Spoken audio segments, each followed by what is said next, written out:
Update. I, 33 female, read my husband's 37 journal, and in it he says that he hates me and hopes I die. Original post. My husband has kept a semi-regular journal throughout our 4-year relationship.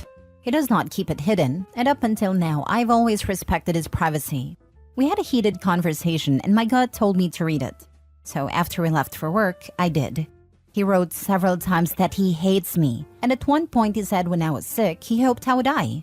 When I read those words, I packed up me and our baby and went to a friend's where I'm staying now. I took pictures of all the pages. I told him I just need some space to cool off after our conversation and I will be home soon. I booked with my therapist and contacted a lawyer. We had a rough patch recently that lasted about 2 weeks. It was a dark time, but we pulled through. There was no violence, no moments where I was afraid of him, just sincere conversations about difficult feelings. The notes of hatred correspond with that rough patch. The rest of the journal is tame and reflects the men I know and love, mostly little self-pep talks around work and family stuff, goals, habit tracking. He has sent me several warm messages since I left. He says he's glad I'm taking space for myself, that he looks forward to reconnecting when I come home, that it's okay to have little hiccups and that he loves me, etc. I was sure our relationship was over the moment I read that he hates me, or even the moment I felt the need to violate his privacy. But the warm messages and the rest of the journal have me wavering a little. I understand the need to blow off steam when things are tense, and journaling is a healthy way to do that. But never in even our darkest moments have I fantasized about his death. Splitting up maybe, but this feels so sinister. I don't know how I could ever feel safe around him again. Is this just healthy venting and I'm overreacting here? Has anyone else had similar thoughts about his spouse that they then got over? Or is this a man I need to protect myself and my baby from? Edit to add context. The rough patch was about his feelings for another woman. He didn't cheat, but his friendship with her makes me uncomfortable. The part of the journal where he says he hates me was written as a love letter to her. He says he thinks about me dying and being replaced. Now for the top comments before reading the updates. He wishes you dead?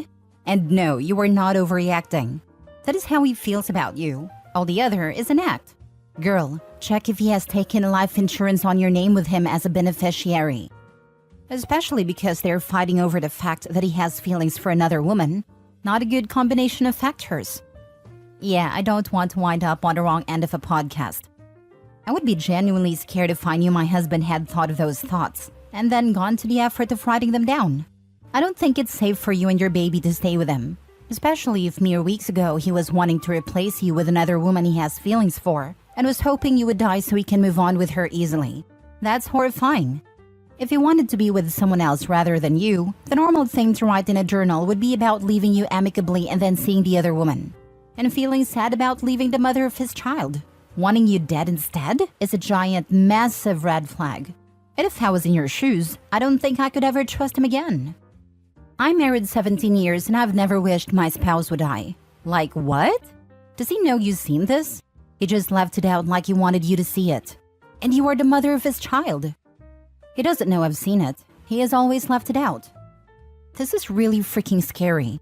He didn't even bother hiding all that vitriol where you could never find it. He left it right out in the open, almost like he wanted you to see it. Please do not be swayed by those sweet little stupid texts. I'd always have someone with you if you're going to be in the house with him. I really don't want to see you on the news. Mini update. Thank you so much for all the advice and words of encouragement. Some of it was tough to read, but still deeply appreciated. Wanted to do an update because a lot of people were concerned for my safety. I took a commenter's advice and sent the pictures to a trusted friend. She pointed out that a passage I initially read as "every day I'd think about telling her" actually very clearly says "killing her." I guess my brain couldn't comprehend that at first. I received a ton of helpful perspective and support, but that comment in particular might have saved my life. After I digested that, I called the crisis line and they were quite helpful in talking me through the shock. They also put me in touch with a center that's helping me get more affordable legal help. Bought some more time for my husband. Told him I'm enjoying getting out of town and I'd like to stay an extra night or two. I have therapy tomorrow and an appointment with a social worker to make a safety plan. I feel like I have a good crew of family, friends, and professionals supporting me. Absolutely zero regrets now about reading his journal. My gut told me something was off, but I couldn't have imagined a worst-case scenario as bad as this. I'm so glad the inner alarm bells were louder than my conscience this time. Nothing about this marriage is worth risking my life to salvage. Now for the full update. Just want to say a huge thank you to this community for helping me through a challenging time. Your comments and messages have been such a comfort, and I'm so touched by the kindness of internet strangers. At the suggestion of the social worker, I reported his journal to the local police, and that was unsurprisingly a 1 out of 10 experience. The officer I spoke to chided me for reading his journal, spoke about his reasonable expectation of privacy, and basically threatened to tell my husband I had reported him. I had to firmly advocate for myself and stress that I was afraid for my life. It was an awful conversation, but now there is at least a record which includes photos of the journal. The family lawyer I spoke with advised me to file a protection order right away. The order will ban him from all contact with me and our child, bar him from our residence, my workplace, and any other places I request.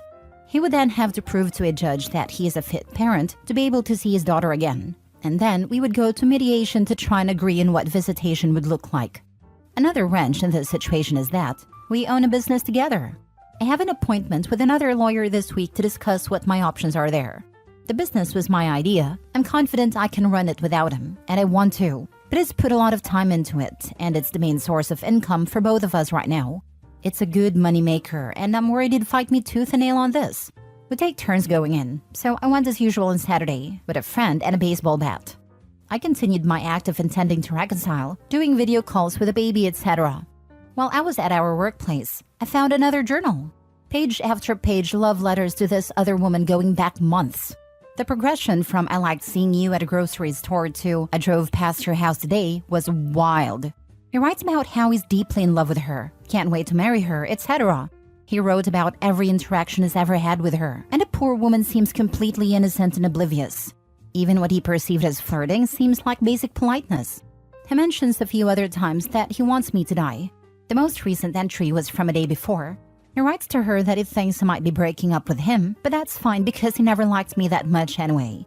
If he's upset about anything, it's just about losing the house and how the breakup will be perceived by our friends and community. Curious if people think I should warn the other woman. It's my instinct not to, at least not before the ink dries in our impending paperwork. I was already concerned about how he might react to being served with a protection order. Most worried that he might try to sabotage our business or trash the house. Given how preoccupied he seems to be with his public image, I made a plan to confront him about the journals and use the protection order as leverage. Here's how it went down. I left the journal and my baby with my friend and went to our house with 2 trusted male friends and a baseball bat. They waited on our porch. I told my husband that if they heard anything louder than a speaking voice, they would come in with a bat. I told him I had to tell him something he wouldn't like to hear, and he needed to know that I had already taken steps to protect myself. I told him I had read the journals, specifically what he said about wanting me to die and thinking every day about ending me. I said I'd taken photos, that they are backed up, and a trusted source also has copies, that I also have the original copy of the journal full of love letters. I wondered until this moment if he had intended for me to find them, but he was obviously blindsided. He tried to say it was just venting, but I told him I would not be taking any chances or entertaining anything he has to say about it. That after reading what I read, I will never trust him or feel safe around him ever again. I told him that no one that knows him knows about this yet. The men on the porch just know that I'm breaking up with him and need support. This was true, aside from the friend that I called to stay with and the other friend I sent the photos to who lives on the other side of the country. I said I'm willing to protect his reputation here if he cooperates with me. I told him that I don't even have to ruin his chances with the other woman, but I can. I said that he can either do what I need to feel safe, or I can have that safety court ordered. He asked what I wanted, and I said I wanted him to give up the business. We'll sort out the details after I speak to the other lawyer, but for now I want his keys and I'll be changing the passwords and everything. He didn't put up any kind of fight. He didn't want to hear anything about what it would look like to go through the courts. He didn't ask about our baby. He just calmly got up and got the keys and asked if I wanted anything else. I told him that any communication with me should be about separation logistics only, like arranging a time for me to collect the rest of my things. Since then, he has blowing up my phone saying I know his heart, let's walk back from the edge, let's talk to a therapist, his sorry's words hurt me, etc. Each time, I just tell him he's crossing my boundaries, and he backs off. He apparently told his mom and sister everything and they're supporting him in getting help. He's been cooperative so far. He's interviewing for a new job, seeing a therapist, and updating me on his movements, though I didn't ask for this. I've temporarily moved in with my parents. My commute to work is longer, but I have help with baby and home-cooked dinners. Starting to settle into new routines, doing so much therapy and yoga. I inherited a small cabin before my husband and I met. It is currently being renovated, and the original plan was to move in there with my husband and baby when it's done. The cabin is actually in my mother's name, because she's never trusted my husband and wanted me to shield it from him in case of a divorce. Thank you, Mom. So, I will have a permanent home for me and baby very soon. The dust still needs to settle, and it could get worse before it gets better, but I'm optimistic at this point. I'm confident I'm going to come out the other side of this as a badass single mother with an incredible child, a thriving business, and an adorable little home. Honestly, the thought of having all those things on my own without my husband is so freeing. I've got a great village supporting me. Thank you all so much for being part of it. I am so thankful to read this. I've been thinking about you the last 2 days. So happy you advocated for yourself, took the correct measures, and didn't accept anything less than what you deserve in this life. The road ahead isn't ever as long as we think it is, and it's good you left and are able to heal and move forward. Thanks for keeping me in your thoughts. He doesn't care about his child. That is what's most shocking to me. He was always such an attentive father, but he's not fighting for her at all. I'd love to know exactly why OP's mother didn't trust the husband. What did she see in him? Sometimes it's just your gut. My stepsister had a boyfriend that eventually was found to be on several hookup sites and such. He never was violent, but gave off stalker vibes when she eventually broke up with him. Went so far that I was escorting her when she was meeting people because he would show up at her apartment. Separate from each other, my mother, I, and even my grandmother, who had met my stepsister once and had no contact to her at all, just had this bad gut feeling starting before he was found on those sites when thinking of her. Gut feelings are weird, man. My mom once told me regarding my now ex-husband but then fiancé that he seems like the kind of guy that would just up and unalive his family one night. And everyone would say, "Holy crap," we never saw that coming. It was just a specific and jarring comment. My ex-husband honestly seemed so sweet and innocent. When things started going downhill, he started stalking me, physically intimidating me, cornering me and towering over me. Told me he'll ensure I'm destitute when this is all done. He literally flipped to a different guy, and I think my mom saw something I didn't. I had a boyfriend sleepover when I lived at my mom's, and she didn't sleep all night. He was in my bed, I was on a couch. She was strict about sharing. It was her first time meeting him. I commented that I couldn't understand why she had an issue, when she'd never had an issue sleeping when I'd had past boyfriends sleep over on a couch. Turned out, he was emotionally abusive, and she sensed that something wasn't right about him at the first meeting. Sometimes people outside a relationship pick up a feeling, a vibe, an off-comment that those who are in a relationship can't see until later on. Last story. I still can't believe how my boyfriend changed since we discovered that I was pregnant. So me and my boyfriend have been together for 7 years and we are living together since 5. For 3 years, my boyfriend was never a sweet, romantic, and caring person with me. I still can't remember one romantic or caring thing he did for me, and I thought a lot during this 3 years of leaving him or not, because all he was doing was just living off his parents' money, drinking, watching football on the TV, and casually remembering that I too exist, and talking with me. Trust me when I say that after 3 years like this, I was having enough and was thinking to leave him, because I want a man, and not an amoeba that only remember about me for meals, watching TV with him at But then, out of the blue, he changed, and I still can't believe that he's the same. His parents unfortunately died 4 years ago, and just a week after the funeral, I found out that I was pregnant. I was extremely in doubt of telling him or just terminate, because a man like him wouldn't be better with a child. But then he found out my positive pregnancy test and told me that he was super happy while I was thinking about what to do.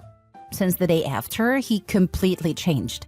He started to be caring, sweet, romantic, quit drinking, and started to take good care of me and himself. So after 2 weeks of his change, somehow I decided to give him a one last chance to prove that he was seriously changed. But I admit that I was extremely skeptical. I didn't believe him at first, because to me, it was impossible that an amoeba like him could change seriously, and even when I was pregnant. But trust me, he completely changed. During my pregnancy, he became another man. He started helping me like with dressing, putting on shoes, making me craving meals, and this were the first times he was cooking.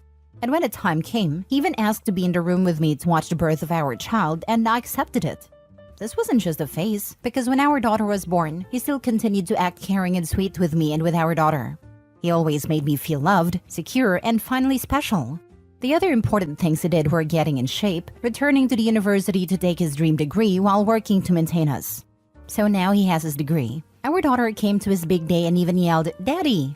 making me cry like a baby, haha, and found a pretty good job since a few months. I still can't believe that he is the man that 4 years ago was an amoeba, and now he became the best boyfriend and dad that I can dream. And he is spending a lot of time with our daughter, and they created a special bond, leaving me stunned. And another thing to add is that 2 weeks ago he asked me to marry him, and seeing his drastic change made me say yes. Even his friends, my friends, and my family are still in shock and disbelief with his drastic change. So yeah, the situation is this, and sincerely I'm still in shock that he is the same guy 4 years ago. But somehow, and for some reasons that I don't know, he is totally another man, and I can't even think of someone better. P.S. He quit drinking and now 4 years since his last drink.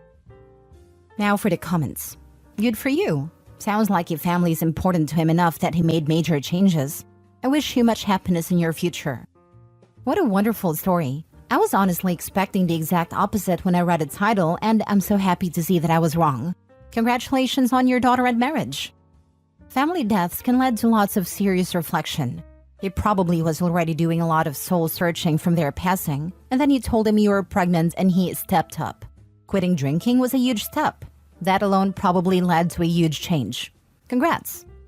Sounds like my dad. He liked drinking and fighting, lol, before my older sister was born. After she was born, he just stopped.